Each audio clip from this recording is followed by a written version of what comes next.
Welcome to I Allow Me, where I hope to inspire and share a little love.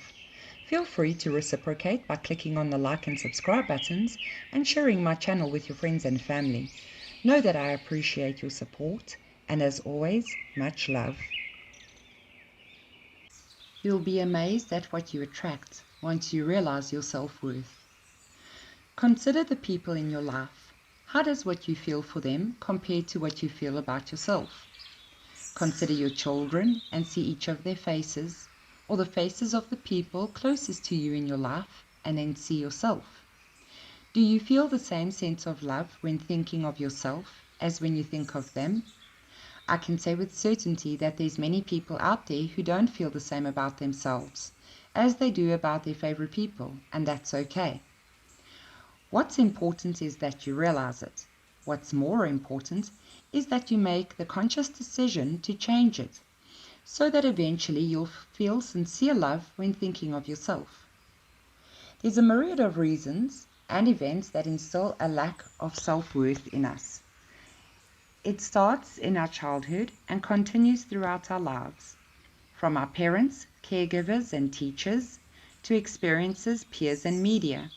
In other words, you're dealing with years of subconscious programming. Should you decide to improve your sense of self-worth, you'll have to unpack and re-evaluate all the conscious and subconscious programming, and this may take a while. I mention this because in a world where instant gratification is part of our daily routine, with a click of a button or the flick of a switch, we must realize that this will require acceptance, that there is no instant gratification in self-healing. I would like to repeat that. There is no instant gratification in self-healing. And a low sense of self-worth is an inner wound that requires patience and loving healing.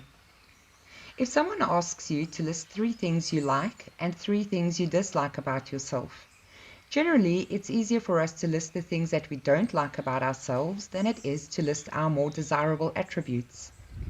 Make it a habit every day without fail to tell yourself something positive about yourself. When you finish a task or achieve something, no matter how big or small, take the time to consciously acknowledge yourself and the fact that the task is completed. It could be something simple like finishing a report for your boss, not succumbing to road rage whilst driving, completing washing the dishes, or simply feeling great in your outfit that you've chosen to wear for that day. My point is, when you've achieved a goal that required effort, regardless of how great or small the goal seemed or the effort seemed, acknowledge to yourself all that you put in and how that sense of achievement feels in that moment. Keep in mind that the world holds this idea that we shouldn't display our feelings, as this is generally regarded as a sign of weakness, and displaying feelings of triumph is interpreted as boastful. Agreed, there's ways of coming across, but there's certainly nothing wrong with simply acknowledging your sense of pride in yourself. From time to time, we all get frustrated with ourselves, and quite often we'll talk disparagingly to ourselves.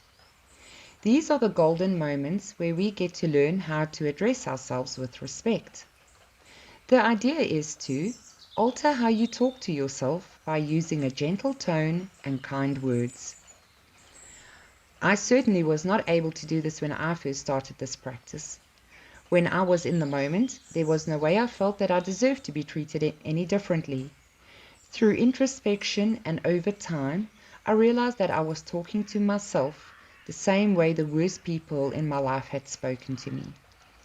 That got me thinking of how it made me feel in those times when they spoke to me in those awful ways. And a question then dropped that stopped me in my tracks. Why would I make myself feel what those people made me feel in the lowest times in my life? With all this in mind, I still wasn't able to catch myself in the moment, but I became aware of when exactly I was being defamatory towards myself. Afterwards, once I'd calmed down, I would then go back and revisit the incident in my mind. I was able to see how I was unfair on myself and how I could have handled things differently.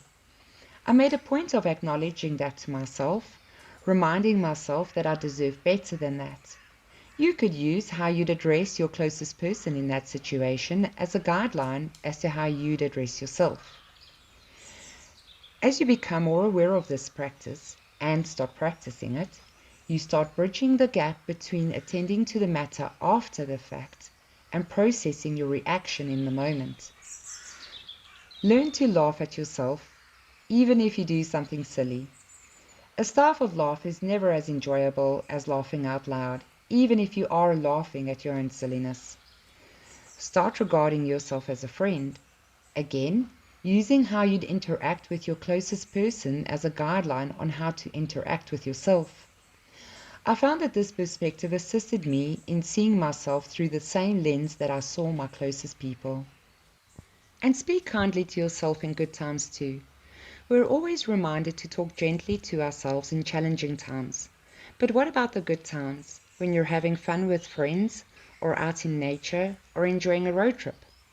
Acknowledge your good feeling emotions in those moments too. Thank yourself for a delicious meal you've prepared. Compliment yourself. Compliment your decisions and choices. Remember, you are your own constant. The moment I realized that I had truly established a friendship with myself was when the way people spoke to me or treated me started annoying me, whereas before I would have just accepted it. Be prepared for this, and remember that this annoyance is actually a blessing.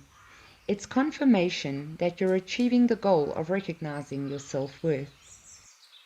When you start to apply your newfound self-worth in the world, it may very well come with conflict and discomfort. Many people will adapt to the new you. Unfortunately, there will be a few people who might require a degree of firmness from you as you establish your boundaries.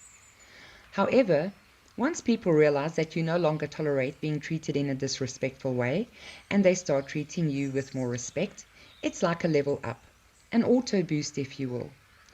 It's at this point that you start to attract more positive interactions with people, which leaves you feeling good inside, and that includes feeling good about yourself.